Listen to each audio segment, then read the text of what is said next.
രാജാവിന്റെ മകന് 40 വയസ്സ്. വിൻസെന്റ് ഗോമസ് എന്ന അധോലോക നായകനിലൂടെ മോഹൻലാൽ എന്ന സൂപ്പർ താരം ജനിച്ചിട്ട് 40 വയസ്സ് പിന്നിടുന്നു. ഡെന്നിസ് ജോസഫിന്റെ തിരക്കഥയിലൊരുങ്ങിയ വിൻസെന്റ് ഗോമസ് ആവാൻ ആദ്യം സംവിധായകൻ തമ്പി കണ്ണന്താനം എത്തിയത് മമ്മൂട്ടിയെ തേടിയായിരുന്നു. പക്ഷേ വിധി ആ കഥാപാത്രത്തെ മോഹൻലാലിലെത്തിച്ചു. പറയത്തക്ക നന്മകളൊന്നുമില്ലാത്ത അധോലോക നായകൻ, കാമുകനാൽ ചതിക്കപ്പെട്ട ഒരു കുട്ടിയുള്ള നായിക, എന്തിനേറെ ക്ലൈമാക്സിൽ മരിച്ചു വീഴുന്ന നായകൻ.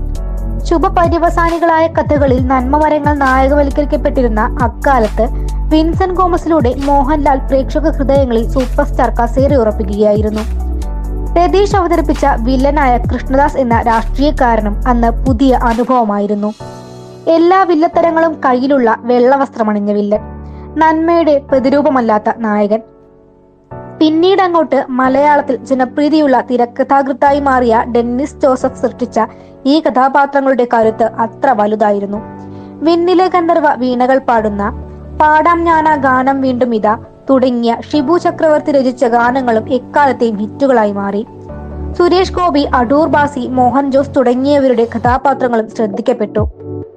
അന്ന് കലണ്ടറിൽ കുറിച്ചിട്ട 2255 എന്ന നമ്പർ കേരളത്തിലെ ഏറ്റവും വിലയുള്ള ഫാൻസി നമ്പറുകളിലൊന്നായി മാറി. പണ്ടൊരിക്കൽ രാജുമോൻ എന്നോട് ചോദിച്ചു എന്ന് തുടങ്ങുന്ന മോഹൻലാലിന്റെ ഡയലോഗ് മിമിക്രി വേദികൾ പിന്നീട് ഏറ്റെടുത്തു.